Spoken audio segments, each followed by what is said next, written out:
After the Mets traded for Luis Robert Jr., they seem to have their lineup set for 2026. Welcome back to the Met Shit Pod. I'm your host, Met Shit Posting. Haven't made one of these in a while, but I'm happy to be back at it. Been very busy, got a new job, doing all adult stuff. But had some time. The lineup and the offseason seems to be coming to a close. And now we get to see David Stearns' vision of how he wants to build his team, his Mets team. And I can't lie, I'm pretty excited about it. I don't want to seem overly excited because I do think that there's very big pros and cons of each direction they could have went.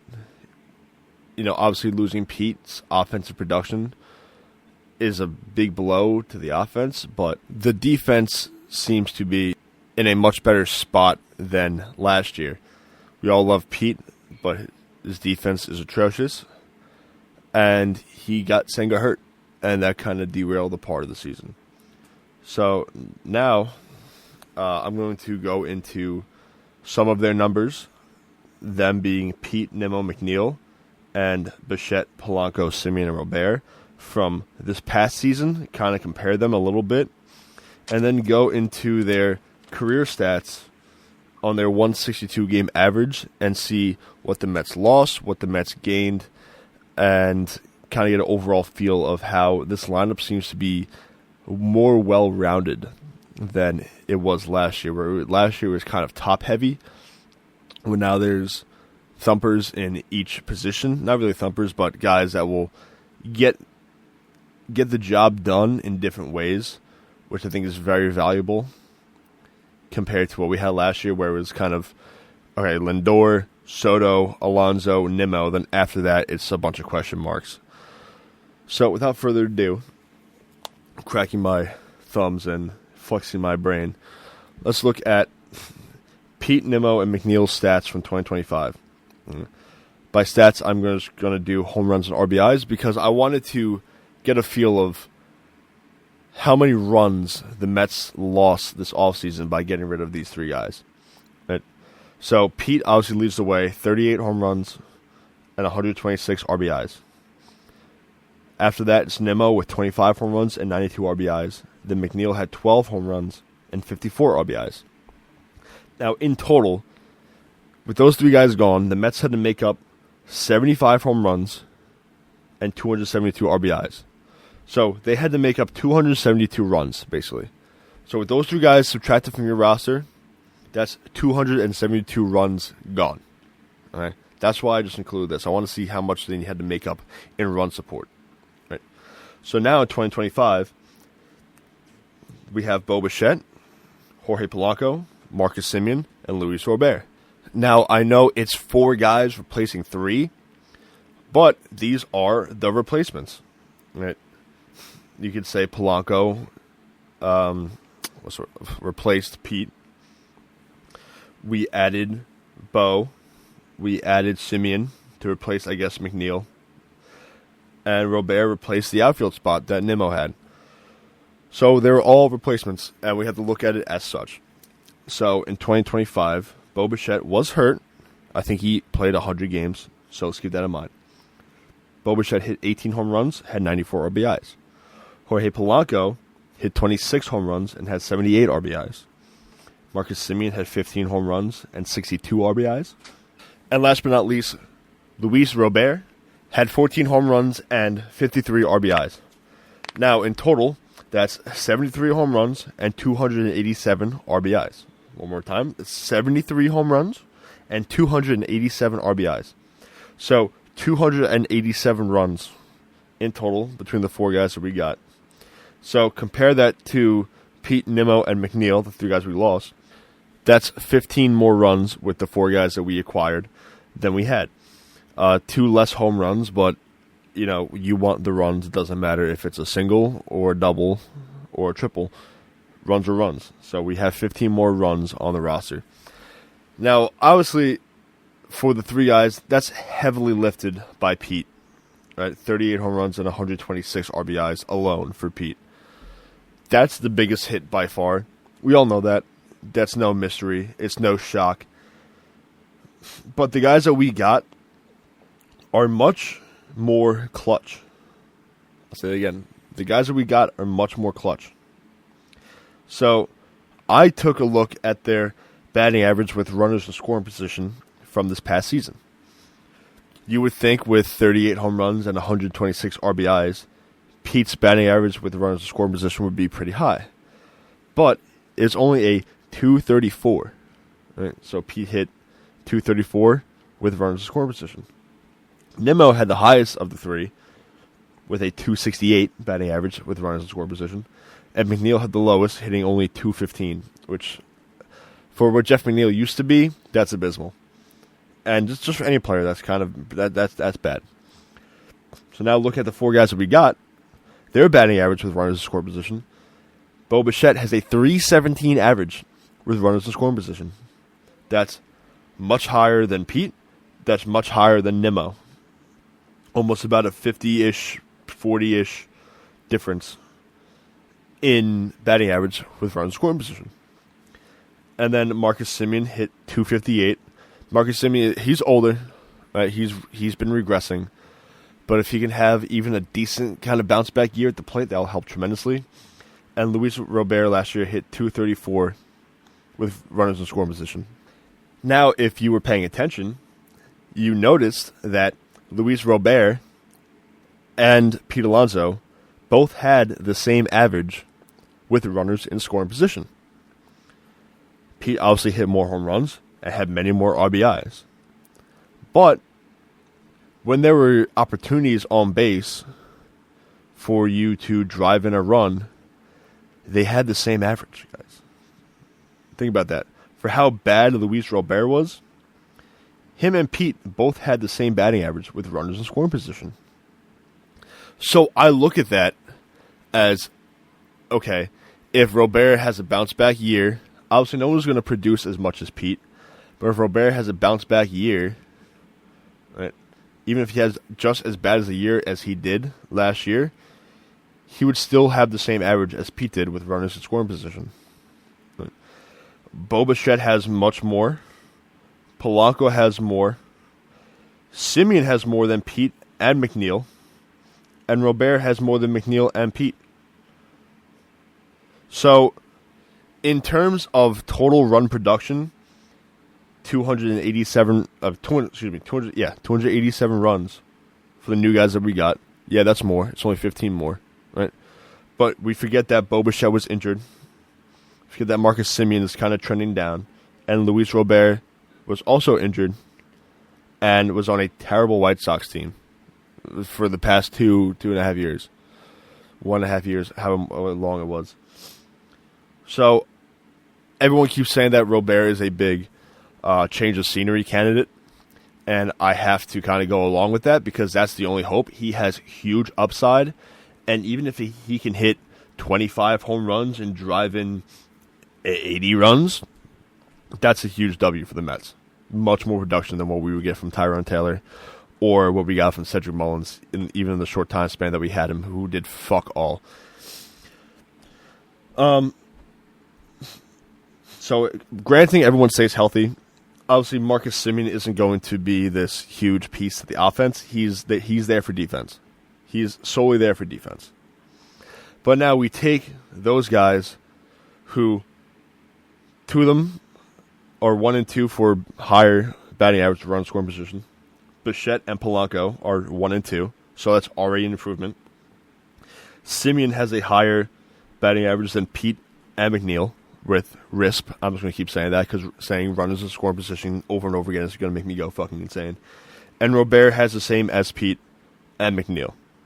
So we take that, add that into a lineup with Lindor and Soto, and hopefully Alvarez has a breakout year and stays healthy. Alvarez can very easily hit 30 home runs.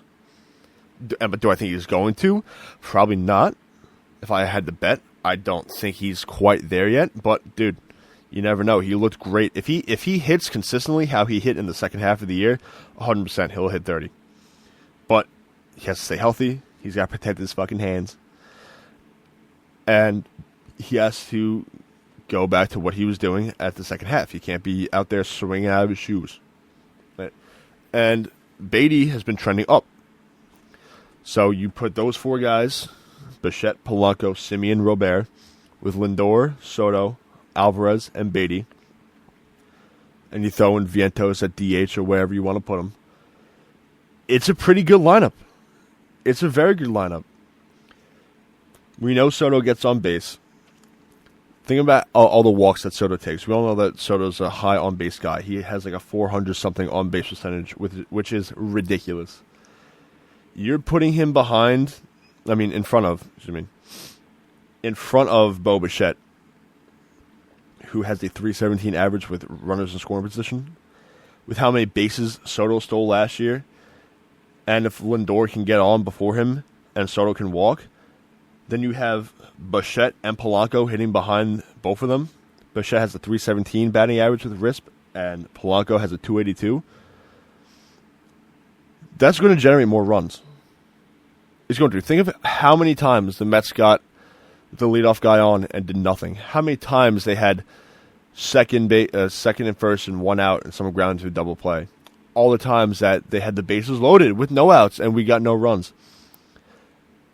For years and years, since Steve Cohen bought the team, even since the Wilpons were the owners, the Mets have always struggled with runners in scoring position.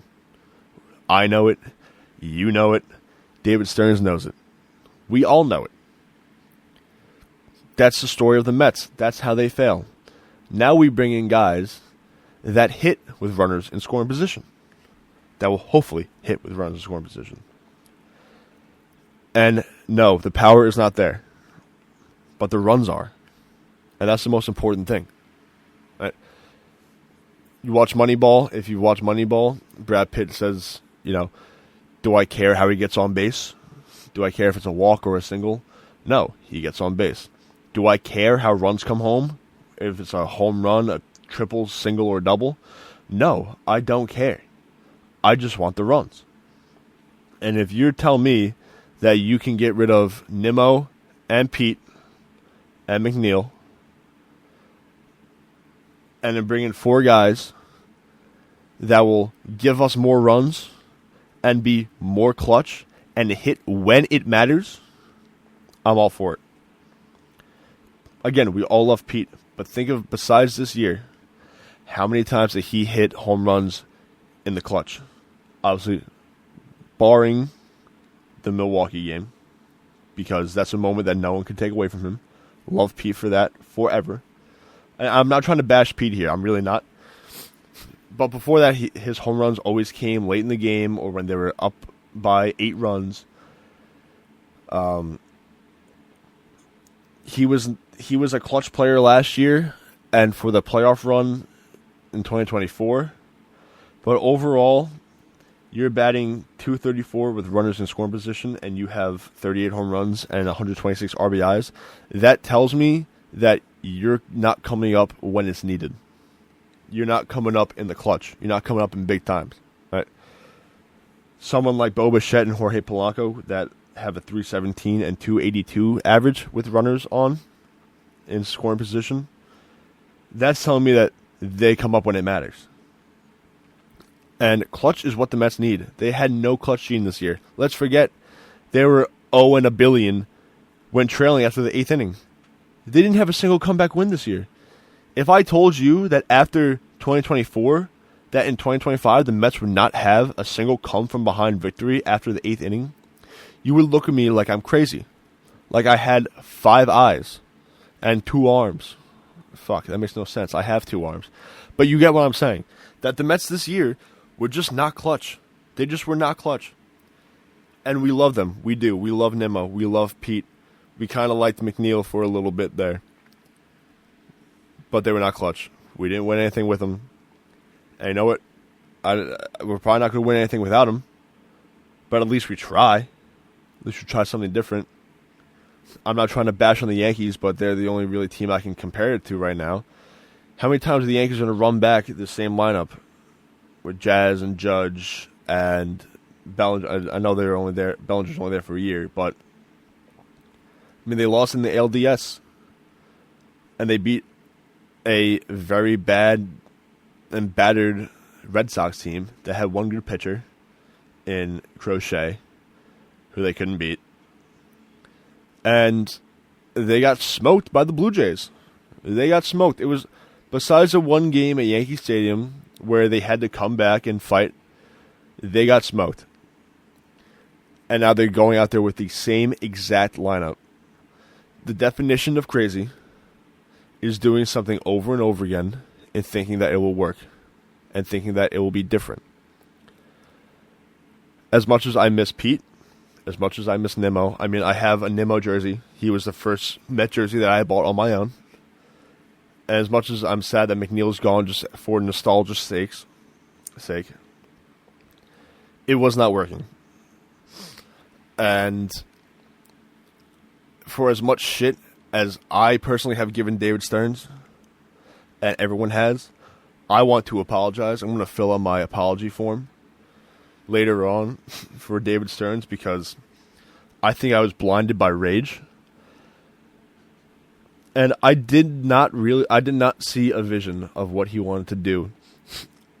I do not think outside the box enough. I never saw them signing Bo Bichette. There was never any rumors. Jorge Polanco was not really on my radar.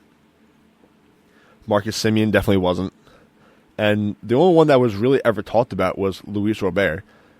And I didn't like the idea of adding Robert at the trade deadline, especially for how much they were asking, because I didn't really think he added anything to this lineup in halfway through the year. I feel like the Mets at that point were kind of just dead fish in the water. But now that we have all these different pieces around, and we can mix and match and flip and flop, and you have Carson Bench on the rise, and Brett Beatty seems to be doing better, you can put him in the outfield, and Jet Williams plays center field, Robert can add something. And we try something different. We are trying something different. We're going to see how it goes. If it goes terrible, then, who knows what the future holds for David Stearns. But as of right now, I like how this lineup looks. The biggest thing is the pitching. They have yet to address the pitching. They got Devin Williams. They have Luke Weaver. They signed a new guy today, Luis Garcia, who's, I think he's 38. Reliever, pitched for the Dodgers, Angels, and I think I'm not going to... I have no idea. I know the Dodgers and the Angels he pitched for. I think the Astros. But starting pitching, they have not. And the more that I think about it, the more that I'm being completely honest and true with myself, I keep thinking that there is a way that they don't need to add starting pitching.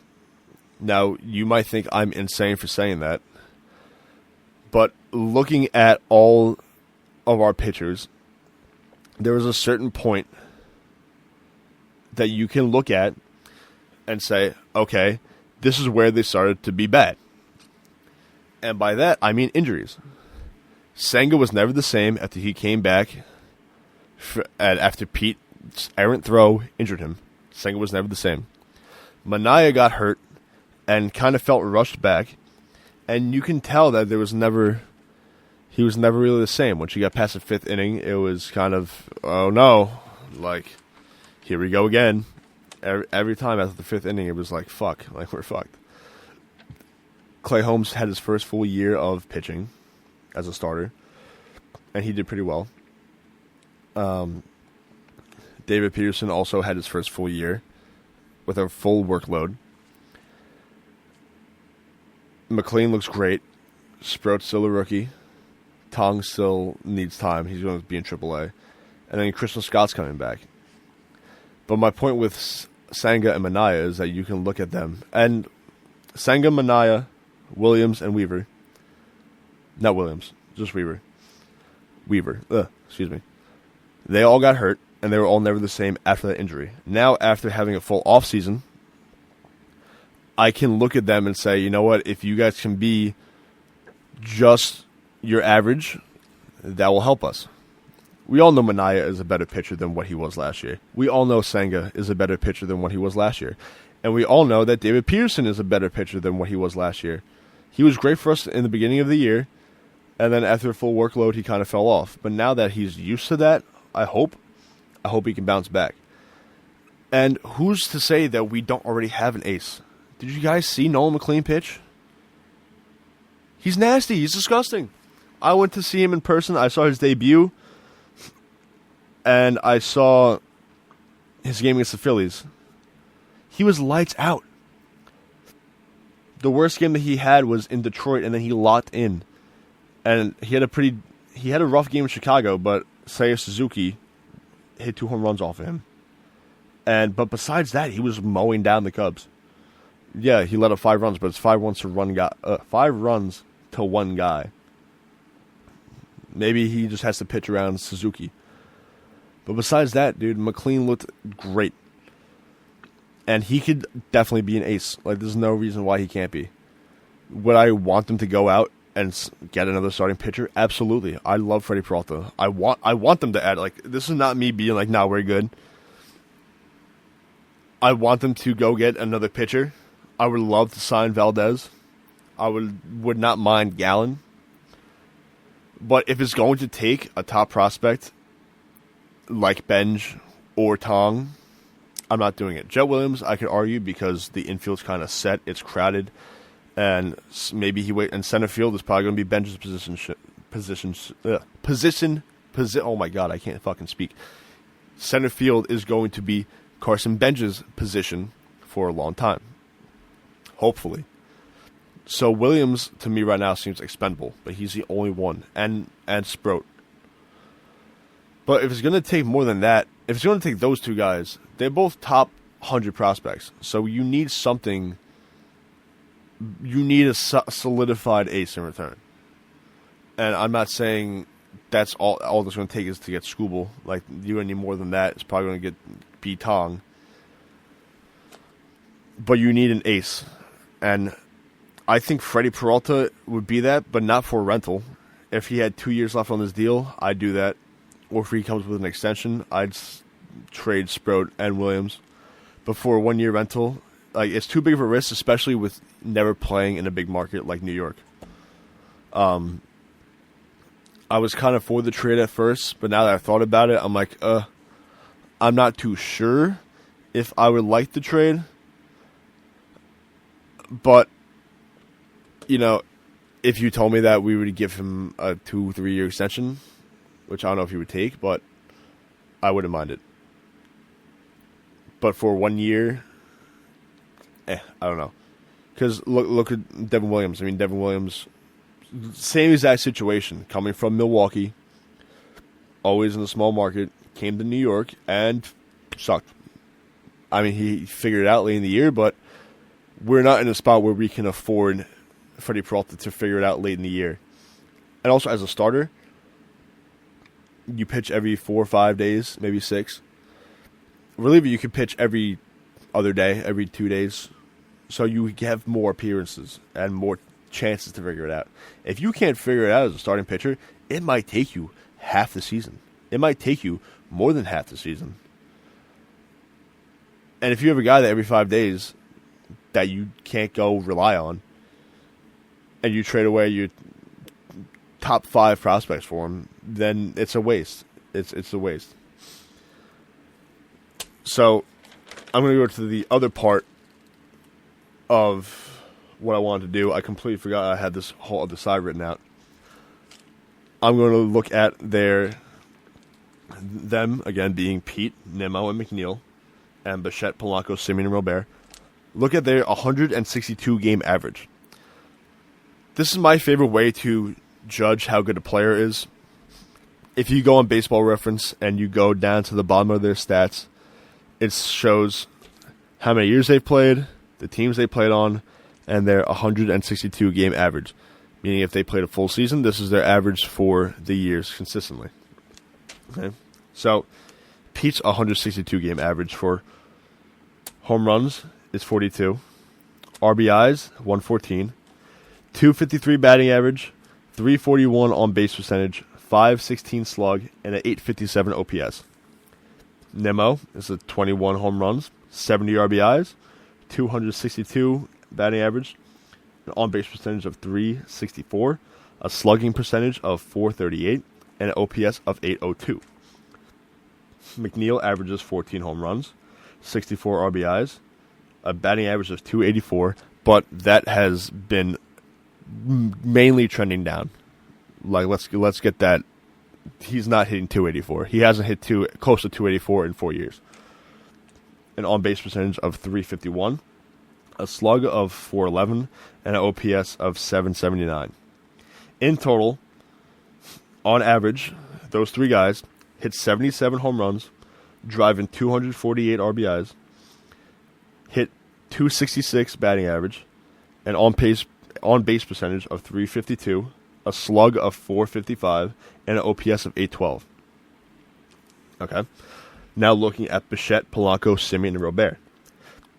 Bichette's home runs, 24, 95 RBIs, 294 batting average, 337 on-base percentage, 469 slug, and an .806 OPS.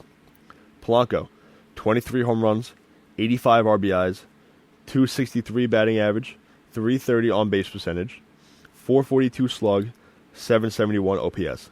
Semien, 25 home runs, 80 RBIs, 253 average, 321 on base, 435 slug, and a 756 OPS. Robert, 29 home runs, that's the most out of those four, 84 RBIs, 259 average, 313 on base, 455 slug, and a 767 OPS. In total, that's 100 home runs, 344 RBIs, a 267 batting average, 325 on base percentage, 450 slug, and a 775 OPS.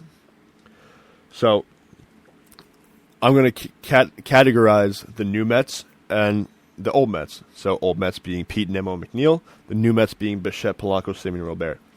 So, the new Mets lead in home runs, RBIs, and batting average. The old Mets lead in on-base percentage, slug, and OPS. The old Mets have an 812 OPS, and the new Mets have a 775 OPS. The old Mets have a 455 slug, and the new Mets have a 450 slug, so a 5-point difference. And the old Mets have a 352 on base compared to a 325 on base, so that's a 27-point difference. The batting average is a 1-point difference. The old Mets have 266, and the new Mets have 267. Obviously, the RBIs and home runs are more for the new Mets because there's 4 of them, but that also factors into the percentages. If you're finding the average of less people is going to be higher than the average of 4 people because there's more points to be spread out. All right, so it's hard to compare 4 to 3, but I think it's what we kind of have to do. But in my mind, if you take out Semien, whose stats out of these 4 guys are not the best, and since he's been declining offensively, I think they would look better. I did not really check. I didn't think it was necessary to take him out. But, I mean, Bichette has a higher batting average. Polanco has a higher batting average than Pete and Nimmo. Bichette has the highest batting average out of everybody. Semien has the same batting average as Pete, and Robert has a better batting average than Pete. I know batting average is not a well-gone-by stat anymore, but I think it's still important to include. Let's see. What else is there? Pete gets on base a lot. He does get walked a lot. We all know that Pete has the best offensive stats here. I mean, 42 home runs and 114 RBIs on average. That's hard to beat, but we knew what we knew that. We know that. Again, I know it. You know it. I don't have to tell you and sit here and tell you that Pete was vital to this Mets offense. It's just mute, but we have to start looking by it. We have to start looking past it. That you can either look in the past and full of regret, or look to the future and hope. We all miss Pete, but I think this lineup is much more well-rounded. Now, I talked about before of runners in scoring position. And I found the career batting average and the career OPS. Okay. So, Bo Bichette's career batting average with runners in scoring position is 330. 330. Jeff McNeil won the batting title at 326. And Bo Bichette in his career hits 330 with runners in scoring position. That is like, A, that's insane. And B, that's what the Mets have needed for years, guys. For years. For years. This thing of all the time that like, the Mets can't cash in opportunities. We have a guy that's going to hit behind Lindor, who's one of the best leadoff hitters in the league, and Soto, who's an on-base machine, and who just learned how to steal bases. So, I mean, like, what else could you guys want? Right? Polanco hits 278. Simeon hits 249. Robert hits 239. Pete, Nimmo, McNeil. Pete hit 258 with runners in scoring position. Nimmo hit 319. And McNeil hit 300. McNeil has been trending downwards. I know it, you know it, right? We all see things that, like when I write down these stats, they include the whole career, obviously, because it's career batting average. But we have to keep in mind that these are not the same players. And McNeil is certainly not the same player as he was in 2021, I think is when he won the batting title, right? He's not the same player. So, out of the rankings, Bichette is 1, Nimmo is 2, McNeil is 3. Again, McNeil is 3 because he was a hitting machine before and years ago. He is not anymore. Pete's 5. Polanco is 4. That's weird order, sorry. Bichette's 1, Nimmo's 2, McNeil is 3, Polanco is 4, Pete is 5, Simeon 6, Robert is 7. Now, let's look at their OPS. Bichette has a 904 OPS with runners in scoring position. The second highest is Pete, who had an 891 OPS. Third is Nimmo, an 885 OPS. 4 is McNeil with an 822 OPS. Again, McNeil is not the same player. I'm going to say it over and over again. Then Polanco has an 801 OPS. Simeon has a 765 OPS. And Robert with a 724 on base plus slugging with runners in scoring position. Bichette is going to be a huge, huge part of this lineup, especially in the clutch and at the points that we need it to be. Now, obviously, looking at these stats alone, Pete's production is missed, Nimmo's production is missed, McNeil not really. But we have Lindor, who I think is still in his prime for 2 or 3 more years. And we have Soto, who is not even in his prime yet. This lineup is going to be fine. And we have Brett Beatty figuring it out. And hopefully a bounce-back season for Mark Vientos. And Alvarez is starting to figure it out. So when you look at this lineup, it seems more well-rounded. It really does. Lindor, Soto, Bichette, Polanco, Simeon, Beatty, Robert, Alvarez, however you want to plug and play with this lineup, you can do it. It is a much more well-rounded team. Not to mention that Robert mashes lefties. I think he has an 8+ OPS against lefties, which the Mets, I think, batted 220 against lefties last year. So this lineup, it's not the same, but it should not be the same. We're all going to miss Pete. We're all going to miss Nimmo and McNeil. All the homegrown guys, we all miss them. But let's not be blinded by our fandom. We didn't win shit with them. We might not win shit without them. But at least we weren't stagnant and just kept running it back. We tried something different. And we're going to see how it is. Again, pitching is still a concern. That's a very valid concern. But if Minaya and Senga can be their normal selves, and McLean pitches how he did last season, and Holmes can be the 4 or 5 guy, and Christian Scott can come back, and Tyler McGill will come back. I don't believe in McGill, but he's an option. Sprout is still developing, Tong is still developing. We have depth at pitching, so someone has to be subtracted sooner or later. But I think Minaya and Senga are really the keys to this rotation, and Peterson. Those three guys, if they don't collapse like they did, the Mets are a playoff team. And that was a collapse of biblical proportions. No, there's been no team, no pitchers ever to collapse as bad as those three guys did last season. And it's hard for me to believe they do it again. Pete, Nimmo, and McNeil had a combined WAR of, I think, 8.4. And the new Bichette, Polanco, and Simeon had a WAR of 9.5, I believe. Something they had at least more, I think 1.1 more WAR.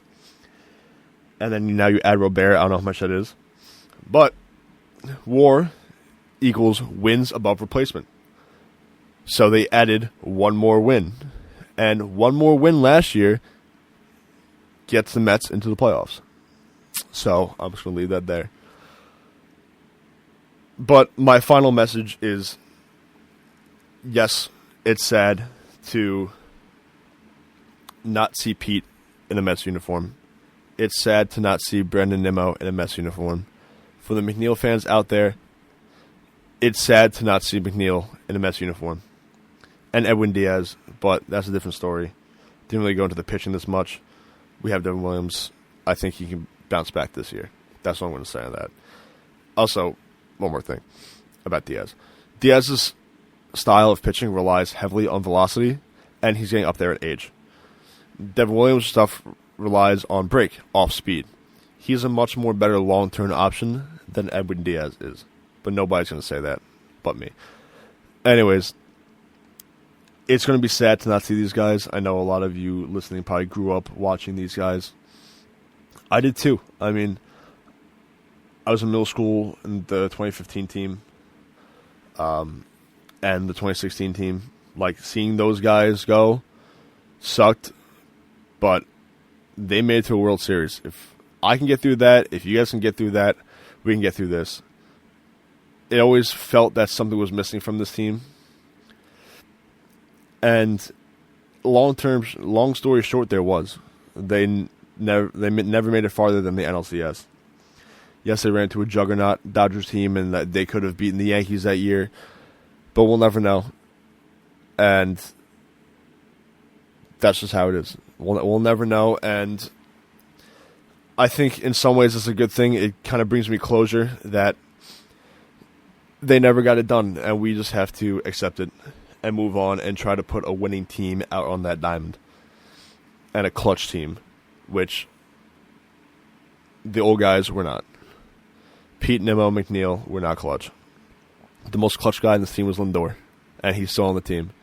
And now we have Soto, who is very clutch, and Bichette, who's clutch, and Polanco was clutch. You can see that in the playoffs this year. Polanco hit 2 home runs off a school ball, and the walk-off hit in, the 18th inning that was? So we have 4 clutch guys now. Plus, who knows what Beatty's going to be, who knows what Alvarez is going to be, who knows what Vientos is going to be. But they all seem, besides Vientos, seem to be trending up.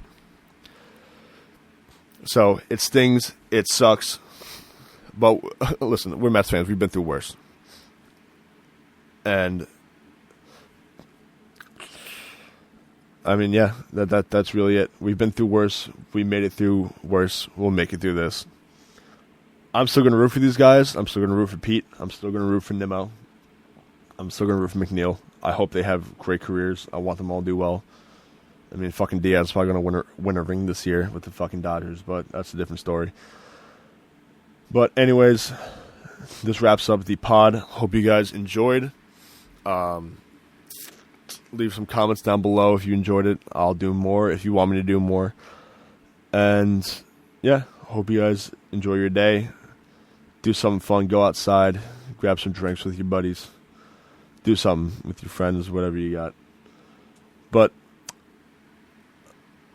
yeah, till next time. Peace out. Let's go Mets.